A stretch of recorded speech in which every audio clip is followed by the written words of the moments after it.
Hello everyone, welcome. I am Manish Kumar Sahu. Today I will teach you one of the most important topic, that is the history of Indian satellite system.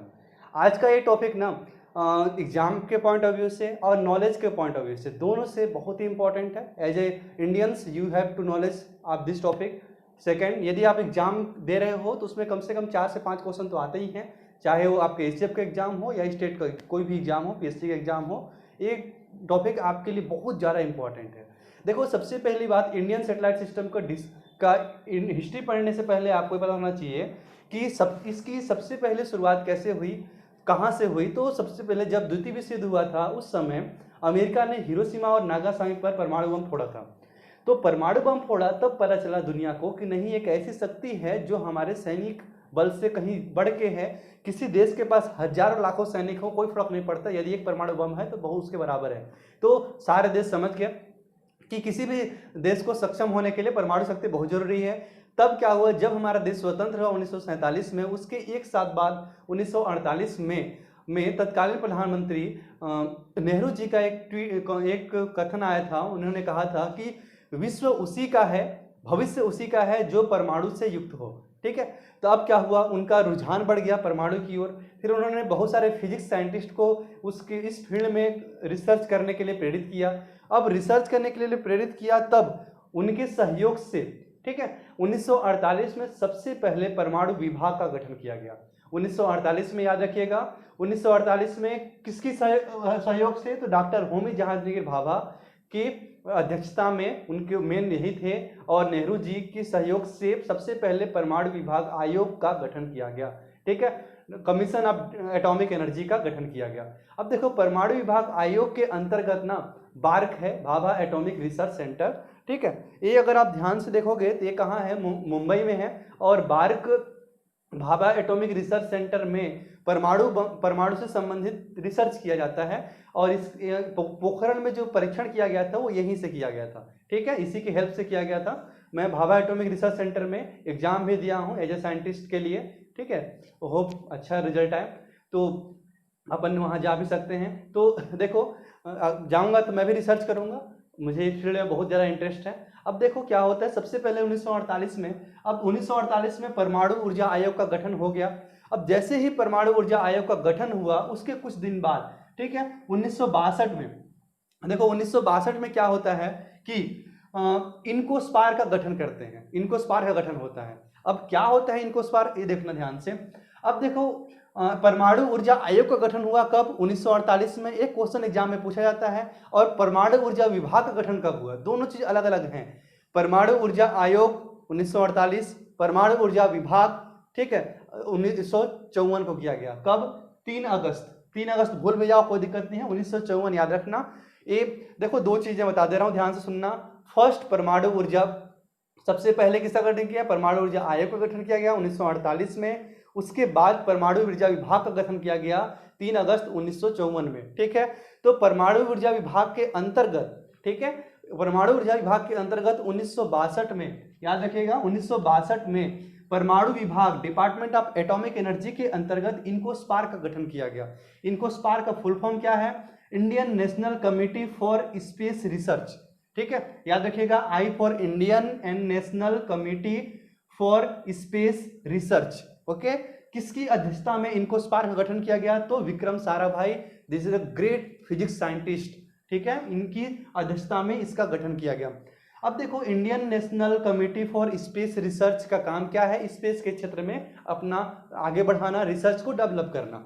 अब देखो, जैसे ही INCOSPAR का गठन हुआ, तब तुरंत क्या करने लगे, पूरे इंडिया में ऐसे जगहों की खोज चालू हो गई जिससे कि अपन सैटेलाइट के लिए उपयोगी समझें. ऐसे फील्ड में जब खोज करने लगे तो सबसे पहला फील्ड मिला आंध्र प्रदेश के जो एरिया है वो इसके लिए बेटर है. ठीक है, वो हाई एल्टीट्यूड रेंज में आता है.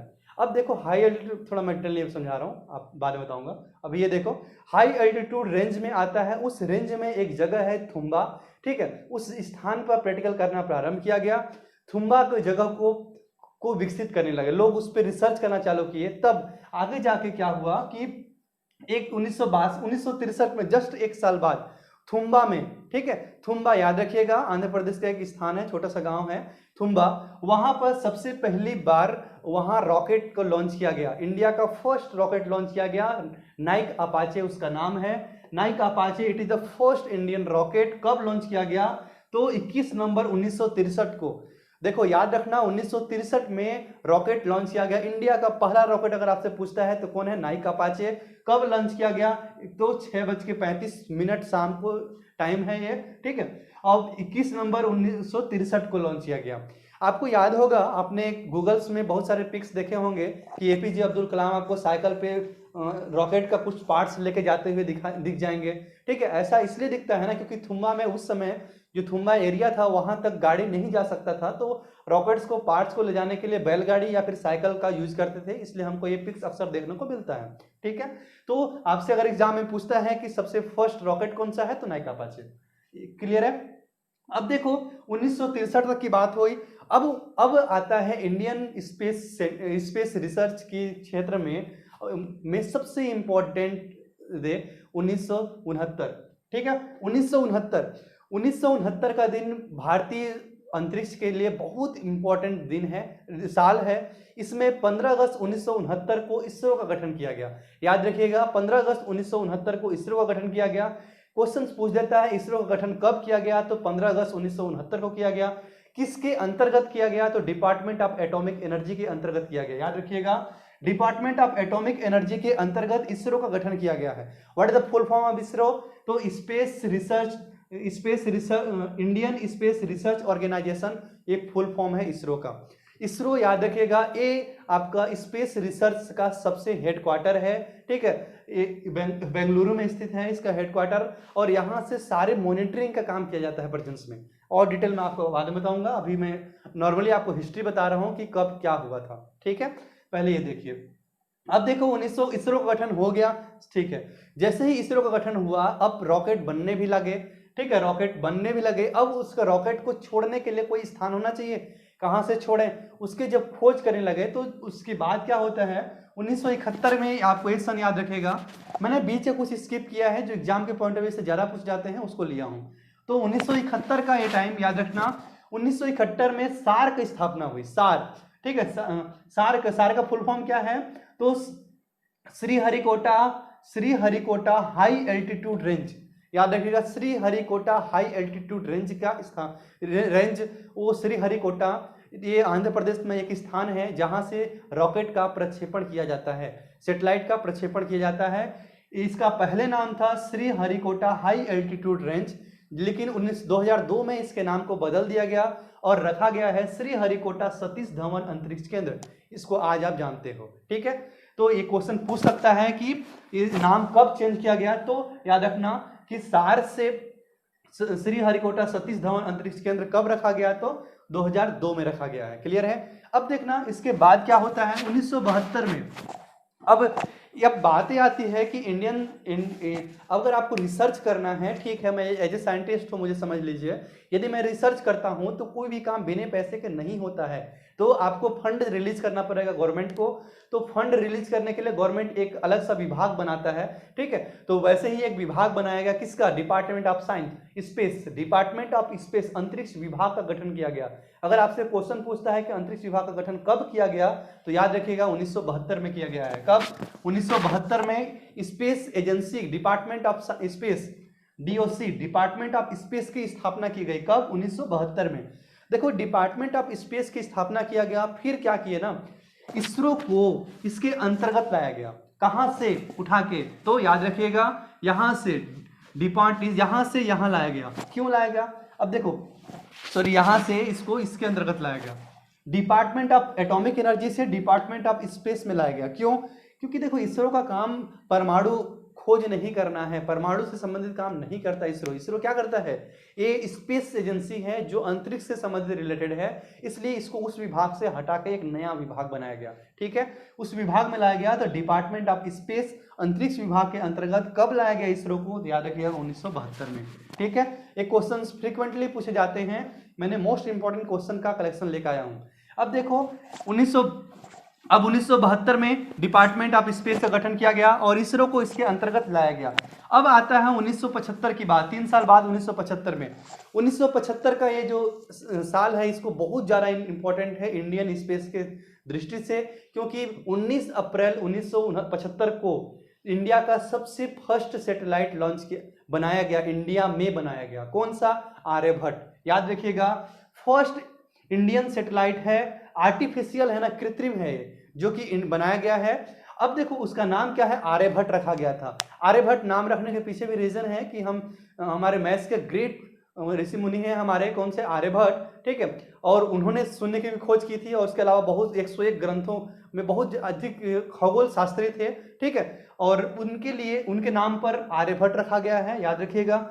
और आर्यभट्ट इंडिया का फर्स्ट क्या है, फर्स्ट सैटेलाइट है, याद रखना। लेकिन इसको इंडिया से लॉन्च नहीं किया गया है, रसिया से किया गया था, ठीक है।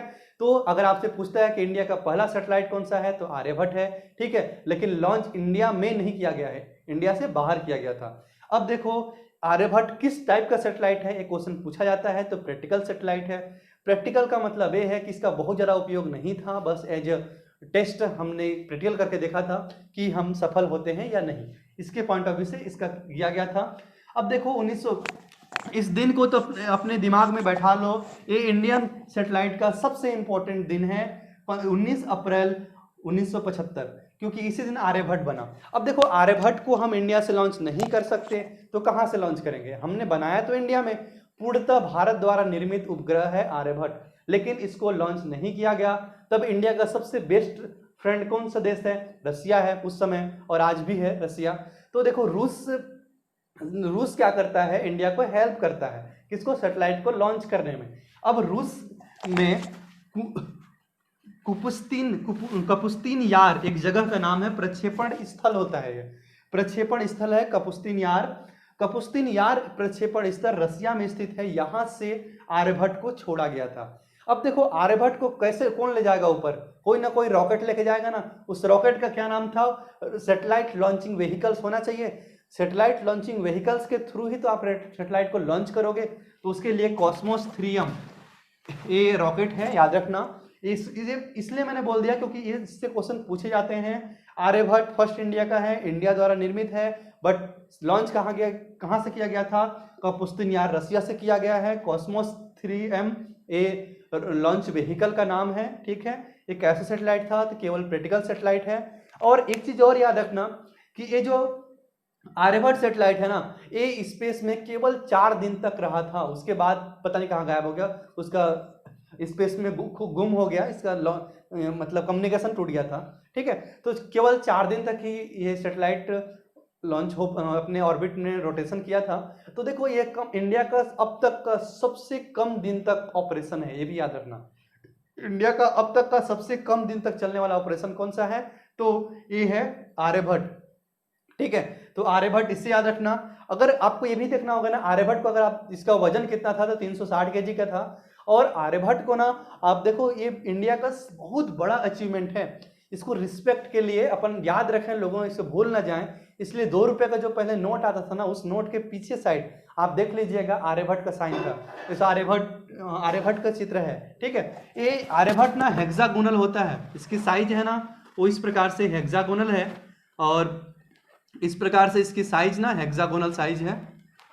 हेक्सागोनल साइज का है। डिटेल आपको पढ़ना होगा तो बाद में बता दूंगा, अभी मैं ये हिस्ट्री बता रहा हूँ, इसलिए इंपॉर्टेंट है, इसलिए मैंने ज़्यादा डील कर दिया, ठीक है। अब देखो उसके बाद क्या होता है कि अब 1979 की बात आती है, ठीक है। 1979 में भारत में निर्मित first practical remote sensing satellite Bhaskar first को लॉन्च किया गया।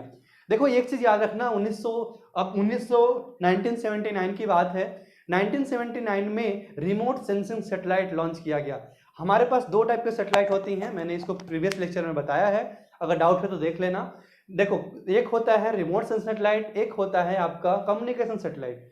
रिमोट सेंसिंग सैटेलाइट को लियो की कक्षा में भेजा जाता है, नजदीक भेजते हैं, लगभग 1000 किलोमीटर पृथ्वी से हाइट होती है, वहां भेजा जाता है। और कम्युनिकेशन सैटेलाइट को लगभग 3600 किलोमीटर दूर पृथ्वी से भेजा जाता है, जियो के कक्षा में, ठीक है, जियो के कक्षा में और लियो कक्षा में। जो रिमोट सेंसिंग सैटेलाइट को आप मोटा मोटी इतना याद रखिएगा कि इसका मुख्य काम होता है फोटोग्राफ्स लेना, इमेज खींचने का काम करता है, ठीक है। इमेज लेने के लिए इसका मेनली उपयोग करते हैं।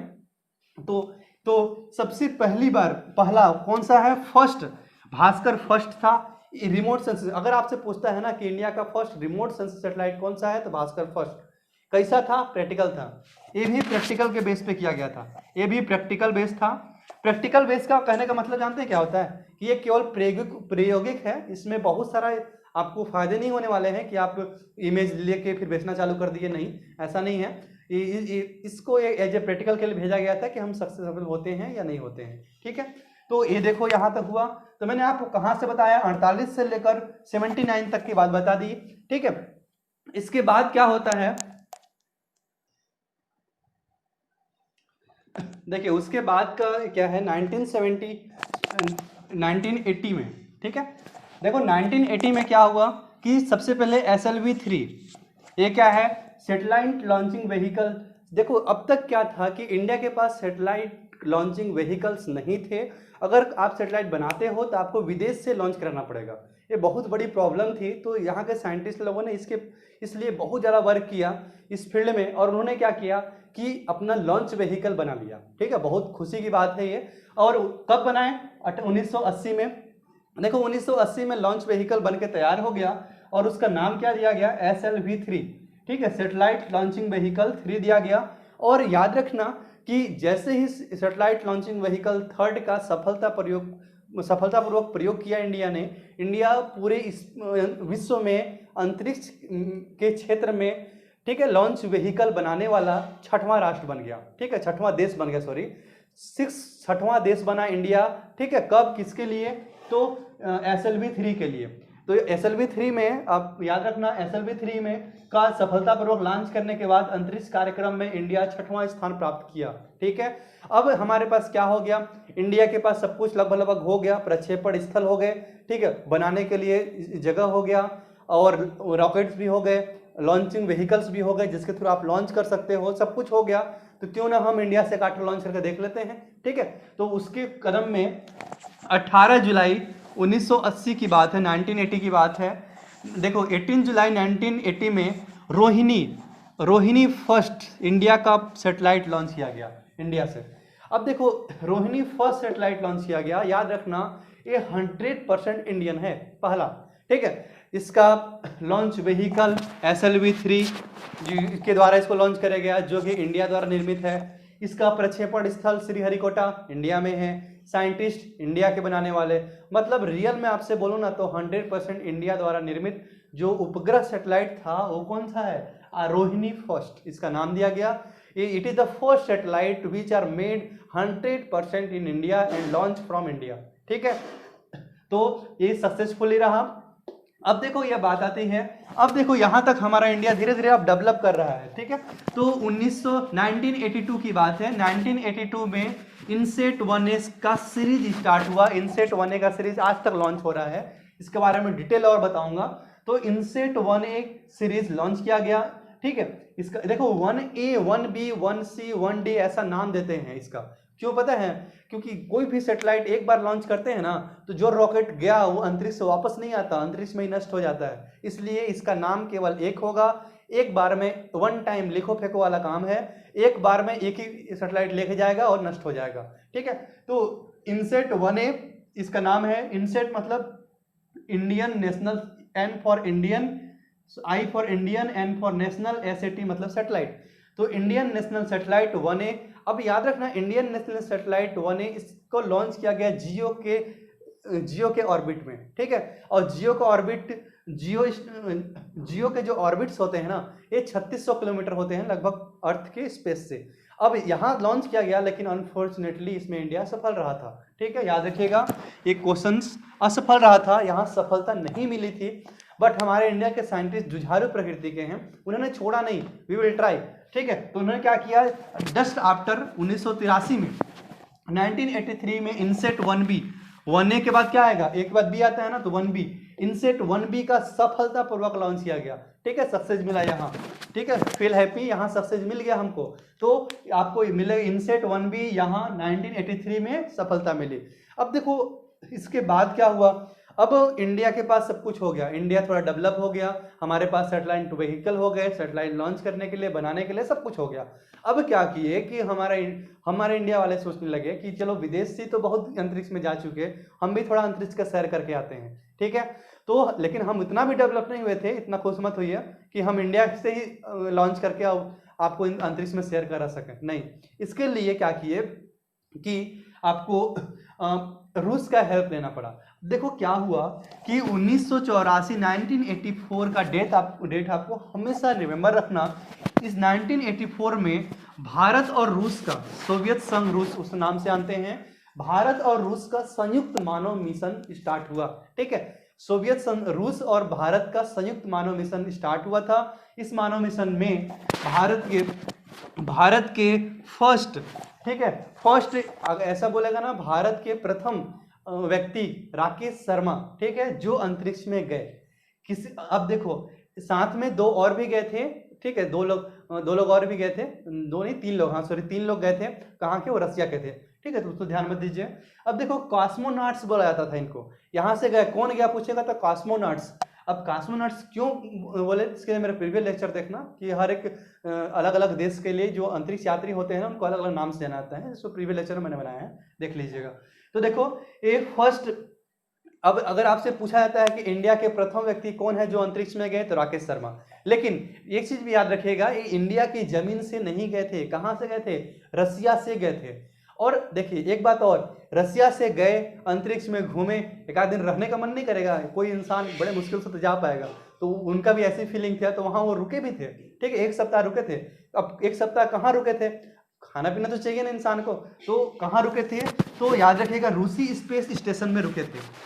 अब स्पेस स्टेशन, इसका नाम था सल्यूट 7 स्पेस स्टेशन का नाम है। आपको स्पेस स्टेशन पता क्या होता है? ये ना स्पेस पर लियो की कक्षा में बनाया जाता है। स्पेस स्टेशन होता है जो कि अर्थ के चारों तरफ रोटेट भी करता है, और इस घर के जैसा होता है। घर का पूरा माहौल मिलेगा आपको, खाना पीना सब कुछ मिलता है वहाँ। स्पेस स्टेशन बनाया जाता है, और वहाँ ना आप रुक भी सकते हो, अभी भी जाकर रुक सकते हो, अगर आपके पास 5-6 करोड़ रुपए है तो जा सकते हो, ठीक है। तो वहाँ 1 साल तक जाकर रुके थे, ठीक है। एक दिन का 500-600 करोड़ वहां रुकने के लेते हैं ना, ठीक है। तो ये देखो 1 सप्ताह तक रुके थे कौन? राकेश शर्मा जी, सतलुक 7 में, सल्यूट 7 उस स्पेस स्टेशन का नाम है। जो किसका स्पेस स्टेशन था? रूस का। क्योंकि रूस से गए थे ना, तो रूस में ही रुकेंगे। अब इंडिया का तो था नहीं स्पेस स्टेशन। तो अब देखो क्या हुआ कि इंडिया तो आज तक नहीं बना पाया है, अभी डिस्कवरी चल रही है, रिसर्च चल रहा है, मे बी जल्दी ही बना ले, ठीक है। तो स्पेस स्टेशन में रुके थे राकेश शर्मा। तो यहाँ से एक क्वेश्चन याद रखिएगा। अब बात आती है उसके बाद 1988 में IRS का सीरीज स्टार्ट हुआ, ठीक है। अब इंडियन रीजनल सैटेलाइट, अब देखो IRS का सीरीज स्टार्ट हुआ और पोलर ऑर्बिट में भेजने स्टार्ट किए। इसके बारे में आपको डिटेल करूंगा कि ऑर्बिट्स क्या होते हैं, ठीक है। अभी मैं हिस्ट्री बता रहा हूं तो थोड़ा शॉर्ट में ही लूंगा, वरना लेक्चर बहुत बड़ा हो जाएगा। अब देखो 1994, ये डेट याद रखिएगा, 1994। इस डेट को क्या हुआ था कि अब आप सैटेलाइट बना लिए, लॉन्च करना भी चाहते हो तो ठीक है, आपको एक ताकतवर लॉन्च व्हीकल चाहिए, ठीक है। अब लॉन्च व्हीकल्स भी बनाने पड़ेंगे। तो यहाँ पर 1994 में इंडिया को सफलता मिल गई और इंडिया ने लॉन्च व्हीकल्स भी बना लिया। अब देखो लॉन्च व्हीकल्स का नाम क्या था? तो नाम था PSLV, नाम रखा गया। अब PSLV का फुल फॉर्म क्या है? पोलर सैटेलाइट लॉन्च व्हीकल्स, याद रहेगा, पोलर सैटेलाइट लॉन्च व्हीकल्स का सफल प्रयोग किया गया और सफलतापूर्वक मिल गया। और आज तक PSLV के द्वारा भी लॉन्चिंग करते हैं, ठीक है। इसके बहुत सारे सीरीज आ चुके हैं, अब तक 40-50 सीरीज भेजा जा चुका है इंडिया से। तो याद रखना PSLV सबसे पहली बार सफलता कब मिला था? 1994 में, और एक बहुत बड़ा अचीवमेंट था, ठीक है। अब देखो इंडिया डेवलप हो रहा है ना। फिर 1999 में क्या हुआ? 1999 तक इंडिया इतना डेवलप हो गया कि अब तो दूसरे का तो छोड़ो, अब इंडिया ना मतलब अपना तो छोड़ो, दूसरे का सैटेलाइट लॉन्च करना चालू कर दिया। मतलब विदेश का सैटेलाइट लॉन्च करना स्टार्ट कर दिया, विदेशों का, उससे पैसा कमाना, ये जो सिस्टम है ये चालू हो गया था। विदेश के सैटेलाइट लॉन्च करने लगे सबसे पहले। अब देखो कब सबसे पहली बार कब किए? 1999 में, ये डेट याद रखना। अब देखो PSLV का जो पोलर सैटेलाइट लॉन्च व्हीकल्स का पावर होता है, वो उतना भी अधिक नहीं होता है कि इसके द्वारा आप एक भारी भरकम सेटेलाइट को लगभग 3 से 4 हजार किलोग्राम के सेटेलाइट्स को आप जियो तक पहुंचा सको। जियो ये लियो तक ही जा पाता था, ठीक है। तो आपको और शक्तिशाली व्हीकल्स बनाने पड़े। व्हीकल्स मतलब समझ रहे हैं ना, आपको एक यान बनाना पड़ा, ठीक है। अब यहाँ से भेजने के लिए रॉकेट्स बनाने पड़े, ये रॉकेट्स है ना। तो अब देखो आपको एक और रॉकेट बनाना पड़ा।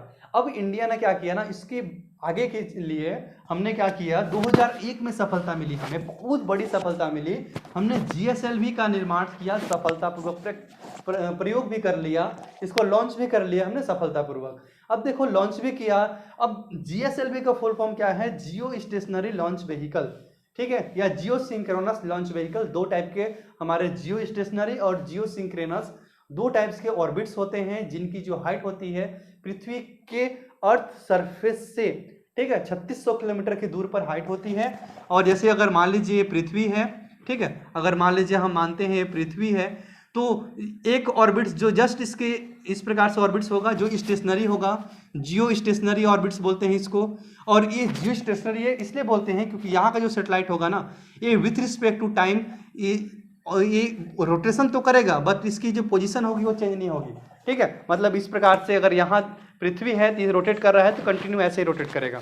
और जियो स्टेशनरी इस प्रकार से होते हैं, इसके जो ऑर्बिट्स होते हैं वो चेंज भी हो सकते हैं, ठीक है। तो और डिटेल आपको नेक्स्ट लेक्चर में बताऊंगा, ठीक है। अब देखो 2001 में क्या हुआ, GSLV का निर्माण हो गया, ठीक है। अब आती है बात, थोड़े से ज़्यादा डेवलपमेंट हो गया इंडिया, चलो अपना औकात दिखाते हैं अंतरिक्ष में, ठीक है, ऐसी वाली बात होती है ना। तो उसमें क्या हो गया कि इंडिया ने सच में 2008 की बात है, ये अभी रिसेंट वाली बोल सकते हैं। 2008 में क्या किया ना, चंद्रयान फर्स्ट मिशन स्टार्ट हुआ, ठीक है। चंद्रयान फर्स्ट को लॉन्च किया गया कब, 2008 में किया गया, किसके द्वारा, PSLV C11, ये PSLV polar satellite launch vehicle का C मतलब सीरीज है, ABC 11 मतलब C सीरीज का 11 व्हीकल्स, ठीक है। PSLV C11 द्वारा इसको लॉन्च किया गया, ठीक है। 2008 में चंद्रयान फर्स्ट का ये क्वेश्चन पूछ देता है, चंद्रयान फर्स्ट कब लॉन्च हुआ। मैं आपको डिटेल बताऊंगा चंद्रयान फर्स्ट के बारे में, क्वेश्चंस आते हैं, यदि आपको डिटेल जानना होगा तो मेरे को आप कमेंट कीजिएगा, ठीक है। अब देखो यहाँ तक बात तो सही हुई, यहाँ तक आपने क्या बना लिया, चंद्रयान फर्स्ट लॉन्च कर लिया। अब आगे की कहानी देखते हैं। देखिए इंडियन सैटेलाइट का यहाँ तक का सफर तो देखा आपने, इसके बाद को देखिएगा, ध्यान से समझने की कोशिश कीजिएगा। जो एग्जाम के पॉइंट ऑफ व्यू से है इन्हीं को मैं ज़्यादा डील कर रहा हूँ। देखो 2013 में क्या हुआ, ठीक है। 2013 में PSLV C22 द्वारा polar satellite launch vehicle C22 के द्वारा IRNSS 1A का सफलतापूर्वक प्रक्षेपण किया गया। इसका नाम क्या है, Indian regional navigation satellite system, ठीक है। थोड़ा ध्यान से इसको समझना, फुल फॉर्म को I for Indian regional, R for regional navigation satellite system, ठीक है। 1A का सफलतापूर्वक प्रक्षेपण किया गया। इसका मुख्य काम क्या होता है, नेविगेशन करना, मतलब GPS सिस्टम्स जो जितने होते हैं ना, ये सारे इसी के थ्रू वर्क करते हैं। डिटेल आपको बताऊंगा, अभी मैंने आपको सिर्फ इंट्रोडक्शन दे रहा हूँ, ठीक है। तो Indian regional navigation satellite system 1A कब लॉन्च किया गया, आपसे पूछ देगा, तो 2013 में किया गया है, किसके द्वारा, तो PSLV C22। क्वेश्चन एग्जाम में अगर पूछ जाते हैं तो यही पूछ जाते हैं, बहुत ज़्यादा नहीं पूछ जाते हैं, इसलिए मैंने आपको शॉर्ट में ही करा दे रहा हूँ, ठीक है। अब देखो उसके बाद ना भारतीय अंतरिक्ष का एक बहुत बड़ा दिन आता है, 5 नवंबर का दिन, ठीक है। 5 नवंबर 2013 का दिन, 5 नवंबर 2013 को मंगल मिशन के तहत मॉम, ठीक है, इसका नाम दिया गया था मॉम, मंगल मिशन था। इसमें हमने मंगलयान को भेजा, कहाँ से, तो श्रीहरिकोटा से लॉन्च किएंगे। अब देखो अब किसके द्वारा किया गया, तो PSLV C25 के द्वारा किया गया। देखो 22 के द्वारा गया तो ये भेजा गया, उसके बीच में थोड़ा गैपिंग है, उसके कुछ और भेजे होंगे, मैं उसका नाम नहीं लिया हूँ। तो PSLV C25 के द्वारा किया गया था, मंगलयान को भेजा गया था, ये मंगल की कक्षा पे, ठीक है। और मॉम इसका नाम रखा गया था। इसको डिटेल कराऊंगा मैं आगे, इसमें क्या था, इसकी क्वालिटी क्या थी, बेनिफिट्स क्या थे, ठीक है, इसको आगे कराऊंगा मैं। अब देखो 2017 की बात है। 2017 में 15 फरवरी 2017 का ये दिन आप याद रखना, क्योंकि 15 फरवरी 2017 को भारत एक ऐसा रिकॉर्ड बनाया जो पूरी दुनिया में आज तक कोई नहीं बना पाया है, और भविष्य में बना पाएंगे जल्दी, इस बात कोई खास दम नहीं है, मतलब जल्दी नहीं बना पाएंगे, इतनी बड़ी रिकॉर्ड बनाया है। ठीक है, देखो क्या रिकॉर्ड है, वैसे रिकॉर्ड बनते हैं टूटने के लिए, टूटेगा लेकिन इतना जल्दी नहीं टूटेगा। 15 फरवरी 2017 को बात है, 15 फरवरी 2017 को इसरो ने, इंडियन स्पेस रिसर्च ऑर्गेनाइजेशन ने श्रीहरिकोटा अंतरिक्ष केंद्र से, ठीक है, श्रीहरिकोटा अंतरिक्ष केंद्र से satellite launching vehicles PSLV C-37 द्वारा 104 सैटेलाइट को एक साथ लॉन्च किया। मतलब समझते हैं आप, ठीक है, ऐसा है, अगर मान लीजिए ये आपका PSLV हुआ, ठीक है, इसके चेंबर्स होते हैं, इसमें सॉलिड इंजन, लिक्विड इंजन सब बताऊंगा आगे। तो ये जो PSLV हुआ ना, तो यहाँ तक तो इसमें ईंधन रखते हो, यहाँ पर रखा है सेटेलाइट, तो यहाँ पर टोटल 104 सेटेलाइट रखे थे ऊपरी सतह में, और टोटल 104 सेटेलाइट्स रखे, और 104 सेटेलाइट्स को हम एक साथ भेजे। मतलब PSLV C-37 के द्वारा हमने क्या किया, एक बार में 104 सेटेलाइट को भेजा, और इसको अलग, ऐसा मत सोचिए कि एक ही जगह जाकर छोड़ना है, नहीं, ये पृथ्वी के अलग अलग कक्षा में सफलतापूर्वक स्थापित भी कर लिया। और ऐसा करने के बाद यह पूरे विश्व में यह रिकॉर्ड बनाया कि कोई भी देश एक साथ 104 उपग्रह भेजने वाला इंडिया फर्स्ट है। ठीक है, इससे पहले रिकॉर्ड था रूस के पास, जो मात्र 37 का था। मतलब समझ सकते हैं कितना अंतर है 37 104 में, पता ही है।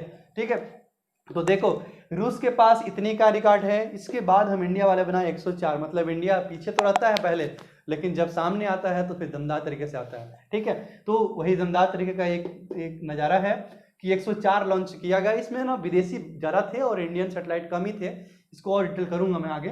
तो देखो, अगर आपसे पूछ देता है कि 104 सैटेलाइट का लॉन्च, सबसे अधिक सैटेलाइट लॉन्च कौन किया है एक ही बार में, तो याद रखिएगा PSLV C-37 के द्वारा 104 सैटेलाइट का लॉन्च किया गया है। इसरो के द्वारा श्रीहरिकोटा अंतरिक्ष प्रक्षेपण स्थल है, यहाँ से किया गया था। कब किया गया है? 15 फरवरी 2017 को। 2017 याद रखना, 15 फरवरी भूल भी जाओ तो भी। ठीक है, अब देखो इसके बाद क्या हुआ। अब GSAT का सीरीज स्टार्ट होता है, तो 2017 में GSLV Mark 3 D1 द्वारा, देखो जियो stationery launch vehicles Mark 3 D1 ये सीरीज है, ये फर्स्ट है, GSLV का फर्स्ट सफल प्रक्षेपण है। अब तक 3 ही भेजा गया है GSLV का। ठीक है, GSLV का 3 फर्स्ट है, GSLV Mark 3 D1 द्वारा GSAT 19 को भेजा गया था, ये याद रखिएगा। ठीक है, अब जियो सैटेलाइट है ये। फिर उसके बाद मतलब ये डायरेक्टली पूछे जाते हैं ना, इसलिए मैंने इसको कराया है। GSAT 19 को कब भेजा गया था, कौन भेजा था? तो 2017 में भेजा गया था। किसके द्वारा भेजा गया था? तो GSLV Mark 3 D1 के द्वारा भेजा गया था। उसके बाद आता है 2018 का 14 नवंबर 2018 का दिन। ठीक है, 14 नवंबर 2018 को GSAT Mark 3 D2 के द्वारा, मतलब GSAT का दूसरा उड़ान ना इस सीरीज का, GSAT जियो stationery launch vehicles Mark 3 D2 इस लॉन्च व्हीकल का नाम है, के द्वारा GSAT, अच्छा 19 सेम हो गया है क्या? 2018 में GSAT 29 है। ठीक है, GSAT 29, क्योंकि हाँ GSAT 29 का सफलतापूर्वक लॉन्च किया गया। अब देखो GSAT 29 से लॉन्च किया गया, इसकी जो वजन कितनी थी ना, ये 3500 किलोग्राम था। अगर आपसे पूछेगा कि इंडिया की जमीन से अब तक का सबसे भारी उपग्रह कौन सा है जो अंतरिक्ष में भेजा गया है, ठीक है, तो याद रखिएगा वो GSAT 29 है। लेकिन इसका लॉन्च इंडिया से किया गया है। मतलब देखिए, इंडिया से भेजे जाने वाला अब तक का भारी उपग्रह GSAT 29 3500 kg का। लेकिन इंडिया का अब तक का भेजे जाने वाला सबसे भारी उपग्रह कौन सा है? तो GSAT 11 था। देखो GSAT 11 को इंडिया से लॉन्च नहीं कर सकते थे, क्यों? क्योंकि हमारे पास 2 ही व्हीकल्स हैं, PSLV GSLV। GSLV का जो सबसे स्टैंडर्ड व्हीकल्स है, उसकी जो क्षमता है वो 4 टन का है, 4000 किलोग्राम का उसकी क्षमता है।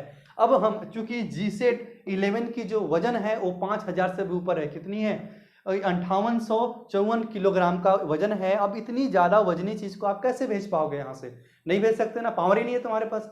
आपके पास कैपेसिटी कितनी की है? 4000 किलोग्राम तक का भेज सकते हो। ठीक है, तो इसलिए इसको कहाँ से भेजा गया है? फ्रेंच गुआना से भेजा गया है। मतलब ये अदर कंट्री से भेजा गया है। फ्रेंच गुआना जगह का नाम है जहाँ से लॉन्च किया गया था। तो आपसे क्वेश्चन घुमा के पूछता है, अगर पूछेगा ना कि इंडिया में ठीक है, इंडिया की जमीन से अब तक का भेजा गया सबसे भारी उपग्रह कौन सा है, तो GSAT-29। इंडिया का अब तक का सबसे भारी उपग्रह कौन सा है, तो GSAT-11, जो विदेश में भेजा गया लेकिन बनाया था इंडिया। ठीक है, यहाँ तक की बात क्लियर है।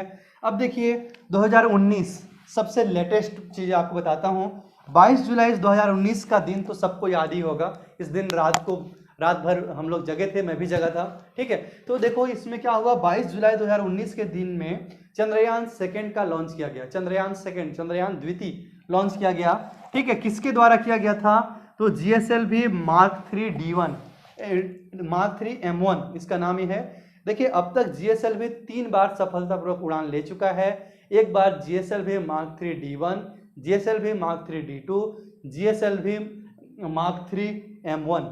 ठीक है, तो GSLV Mark 3 M1 के द्वारा चंद्रयान 2 का सफलतापूर्वक प्रेक्षण किया गया है, प्रक्षेपण किया गया है। वैसे ये बोलते हैं कि 100% नहीं हो पाया था, वहां से रोवर थोड़ा भूल गया था। ठीक है, तो ये चीज़ सही है, फिर भी हम इसको 100% सफलतापूर्वक मानेंगे क्योंकि हमने वहां तक उसको पहुंचा दिया था एक बार में ही। ठीक है, चंद्रयान चंद्रमा तक पहुंचाया है। तो चंद्रयान द्वितीय है, चंद्रयान फर्स्ट 2008 में भेजा गया था। ठीक है, तो ये 22 जुलाई का दिन है। तो अब इसके बाद अभी कोई खास नहीं भेजा गया ना, ये लेटेस्ट है। ठीक है, तो मैंने आपको क्या करा दिया, आपको याद होगा स्टार्टिंग से लेकर 1948 से की कहानी से स्टार्ट किया मैंने, 2019 तक की पूरी कहानी आपको समझा दिया। यही है पूरी कहानी इंडियन सैटेलाइट सिस्टम का। ठीक है, इंडियन सैटेलाइट सिस्टम में अब तक का इतना ही सब कुछ किया गया है, इतना ही लॉन्च किए गए हैं। यदि अब देखिए नेक्स्ट लेक्चर्स में आपको ये बताऊंगा कि अब कौन से स्थान है, जैसे कि सैटेलाइट का कौन सा पार्ट्स कहाँ बनता है, उसकी कंट्रोलिंग किस स्थान से होती है, इसको भी बता दूंगा। उसके बाद आपको जैसे चंद्रयान फर्स्ट, चंद्रयान 2, मंगलयान, इसकी प्रॉपर्टीज क्या हैं, ठीक है, इसके बारे में भी आपको जानना चाहिए, इससे क्वेश्चंस आते हैं। ठीक है, तो ये लेक्चर है मेरा। ओके, अगर आपको ये वीडियो लेक्चर पसंद आता है तो दोस्तों के साथ शेयर कीजिए। ठीक है, फ्रेंड्स के साथ शेयर कीजिए, like, subscribe and support me. आपका सपोर्ट किस अच्छा है, थैंक्स फॉर दिस। इसकी वजह से मुझे video banana feeling better. Okay, thank you, thanks for watching. मिलते हैं नेक्स्ट वीडियो में। ठीक है, बाय।